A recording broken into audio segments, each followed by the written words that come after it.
Confessions 21. It is not the deep sea, but the dry land segregated from the bitter waters, that at the bidding of your word produces not moving creatures that have life and winged things, but the living soul. This is because the earth no longer needs baptism as it did when it was covered by the waters, and as the heathen need it still. For ever since you ordained that we should enter heaven through baptism, there has been no other way to come into the kingdom. The living soul no longer looks for great miracles, since it is not such as must see signs and miracles happen, or it will not believe. The dry land, which has faith, has now been set apart from the waters of the sea, which are bitter because they do not believe. The gift of talking with a strange tongue is a sign given to unbelievers, not to the faithful. And therefore the earth, which you have poised upon the floods, no longer has need of the winged things which the waters brought forth at your word. Send your messengers to carry your word to the earth. For though we speak of their work, it is you who work in them, so that their work may bring life to souls. It is the earth that produces the living soul, because it is to meet the needs of the earth that your messengers carry on this life-giving work in it. Just as it was to meet the needs of the sea that the moving creatures which have life and the winged things which fly beneath the firmament of heaven were produced to work among the waters.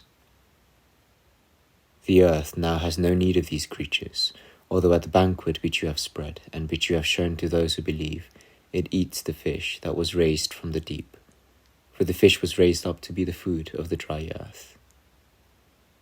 The winged things too first issued from the sea, but their brood is multiplied upon the earth.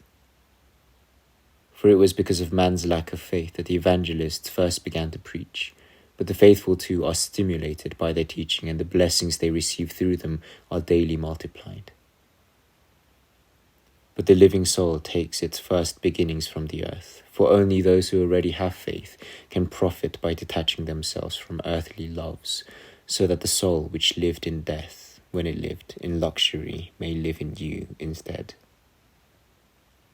For those pleasures kill, but you, O Lord, are the joy that gives life to a pure heart. Let your servants therefore do their work upon this earth.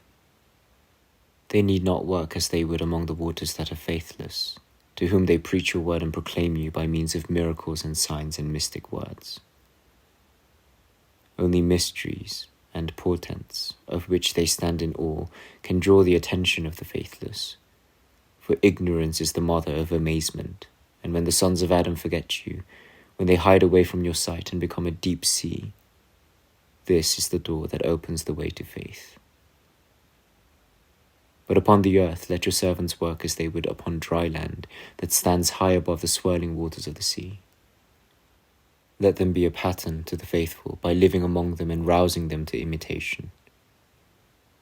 In this way the words "seek God and your soul shall have life" are not mere sounds that strike men's ears. They are a call to action, so that the earth may produce a living soul. Do not fall in with the manners of this world, but keep yourselves intact from it. The soul lives when it avoids the things which it is death to seek. Keep yourselves intact from the savage monster pride, from the sloth and the sensual pleasures of lust, and from crippling knowledge that is knowledge only in name, so that the beasts may be tamed, the herds be broken in, and the serpents be made to lose their sting. For these creatures are symbols of the impulses of the soul. But the arrogance of pride, the pleasures of lust, and the poison of vain curiosity are the impulses of a soul that is dead. Not one so dead that it lacks all impulse, but one that is dead because it has forsaken the fountain of life and is swept along by the fleeting things of this world, lending itself to their ways. But your word, O God, is the fountain of eternal life. It does not pass away. This is why you forbid us to forsake it, telling us not to lend ourselves to the ways of this world, so that in the fountain of life the earth may produce a living soul, a soul which at your bidding, made known through your evangelists, keeps itself intact by imitating those who follow the example of Christ your Son. This is the meaning of the words, each according to its kind. For a man will not imitate any but his friend. Be as I am, says Paul, for I am no different from yourselves. If the living soul does this, the beasts within it will be good. They will be gentle and tame. For you have told us, do all you do in lowly fashion, you shall win the love of all men. The cattle, too, will be good, for if they eat, they will gain nothing, and if they abstain, they will lose nothing. And the serpents will be good. Their sting will not be poisonous and harmful. They will be cunning only to be on their guard. They will pry into the secrets of the temporal world only as far as need be, to enable us to catch a glimpse of eternity as it is known through your creatures. For these creatures are the servants of reason when they are allowed to live and be good and are kept from the path that leads to death.